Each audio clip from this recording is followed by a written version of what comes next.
मैं जानती हूँ आप मुझसे शादी करने के चक्करों में। वाह, मुझे लगा कि 1 घंटा लगेगा मुझे इस पॉइंट तक पहुंचने। आपने तो मेरी हेल्प कर दी, थैंक्स।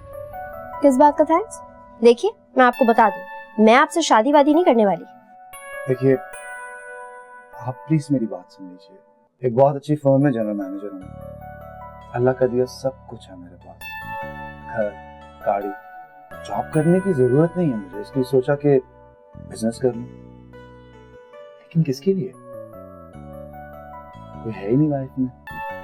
बहुत अकेला महसूस करता हूँ। तो ये आप सब मुझे क्यों बता रहे हैं? क्योंकि आप मुझे उसी दिन पसंद आ गई थी जिस दिन मैं शफक के घर आया था।